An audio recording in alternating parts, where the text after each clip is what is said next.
Sabe o que um filósofo do século XVIII tem a ver com o dilema de negócios de hoje em dia? Parece meio maluco, né? Mas hoje a gente vai ver como as ideias de Immanuel Kant podem sim ajudar a gente a entender uma decisão de negócio super importante. E a questão central é essa aqui. Para conseguir a grana que precisa para crescer, o que é melhor? Pegar um empréstimo no banco e encarar os juros ou dividir o controle do negócio e, quem sabe, até a alma dele com um sócio? É uma escolha que, olha, vai muito, mas muito além da planilha de custos.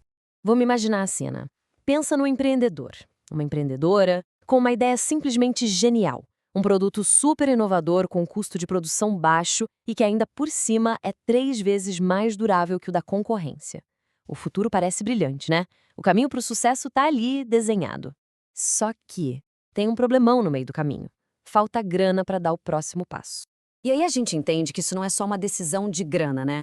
É uma crise pessoal de verdade. A sensação é de que a própria liberdade está ali, sendo leiloada em troca de investimento. É nesse aperto, nessa angústia, que o nosso empreendedor começa a imaginar uma conversa com o próprio Kant. E é aí que a gente entra, de forma imaginária, claro, no escritório do Kant, lá em Königsberg, um lugar que respira ordem, respira razão. É aqui que a gente vai usar a filosofia dele como se fosse um bisturi, sabe, para dissecar essa escolha. Kant vai ser o nosso guia nesse experimento. Bom, para o Kant, liberdade não é sair fazendo o que dá na telha. Para ele, isso é ser escravo dos próprios desejos, dos impulsos. A liberdade de verdade, que ele chama de autonomia, é algo muito mais profundo. É a nossa capacidade de criar as nossas próprias regras, com base na razão, e, claro, ter a disciplina de seguir essas regras.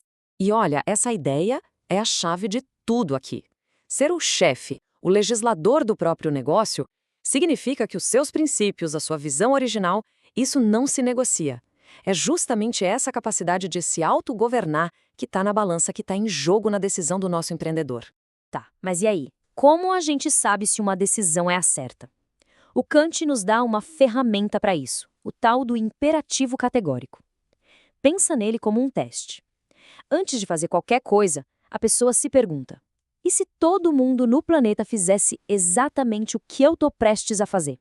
O mundo continuaria funcionando bem? Se a resposta for sim, beleza, a ação passou no teste moral. Beleza, com essas ferramentas na mão, bora para a primeira opção. Vamos passar o empréstimo do banco por essa lente do Kant e ver no que dá. Então, vamos aplicar o teste. A regra, ou como o Kant chamaria a máxima, é bem simples. Pegar dinheiro emprestado e, claro, pagar de volta como foi combinado. Agora vamos universalizar isso. Imagina um mundo onde todo mundo que pega emprestado paga direitinho. O que acontece? A gente teria um sistema baseado em confiança. O crédito funciona, a economia gira, a sociedade fica mais forte. Ou seja, a ação de honrar o empréstimo passa, e com louvor, no teste do Kant. O Kant olharia para essa relação com o banco e diria que é algo puramente técnico, sabe? Não tem nada de pessoal ali.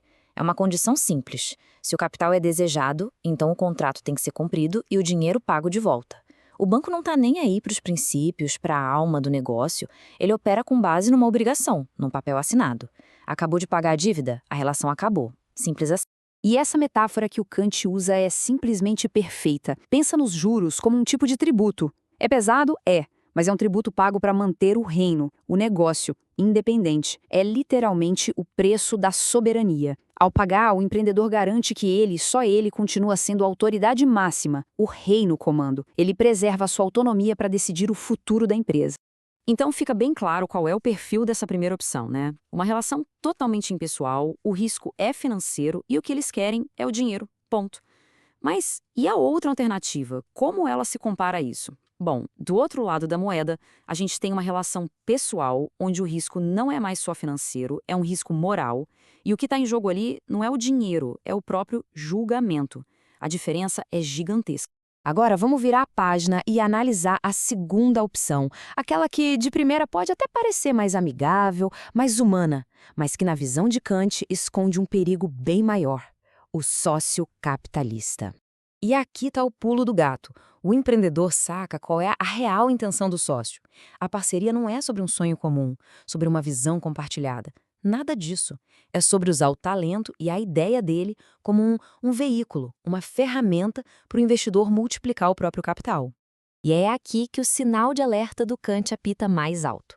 Uma das regras de ouro dele é: nunca trate um ser humano, nem a si mesmo, nem os outros, apenas como um meio para conseguir alguma coisa. A partir do momento que o empreendedor vira só o instrumento para o lucro de outra pessoa, ele está violando a própria dignidade. Ele deixa de ser um fim em si mesmo, como diria o filósofo. Isso é o exato oposto da autonomia. O nome disso é heteronomia. É quando se perde a capacidade de legislar sobre si mesmo. A lei que se segue não vem mais da própria razão, mas da vontade de outra pessoa. A pessoa passa a ser governada de fora. Pensa só nesse cenário. O sócio chega e exige que se use um material mais barato para aumentar a margem de lucro. Isso trai toda a promessa de qualidade do produto. Nesse exato momento, a lei interna do empreendedor, que é a ética dele, bate de frente com a lei externa do sócio, que é o lucro a qualquer custo. Se o empreendedor cede, a autonomia dele morre ali. Ele vira um objeto nas mãos do parceiro. Depois de analisar esses dois caminhos, a escolha começa a ficar bem mais clara, não acha? A decisão final, no fim das contas, não é sobre qual opção vai trazer mais grana, é sobre qual delas consegue preservar aquilo que é mais valioso de verdade. E essa frase do Kant nos leva direto para o coração da questão. O verdadeiro valor de um empreendedor não está no extrato bancário, está na integridade da sua vontade, ou seja, na capacidade de se manter fiel àquelas regras que ele mesmo estabeleceu para o seu negócio e para a sua vida. Sendo assim, a escolha lógica, olhando pelo filtro do Kant, é o banco. A disciplina de ter que pagar uma dívida, por mais dura que seja, é um fardo que dá para controlar. É muito melhor do que a incerteza moral de, a qualquer momento, ter que jogar seus princípios e sua ética pela janela por causa da vontade de um sócio. E essa frase do nosso empreendedor imaginário resume tudo perfeitamente.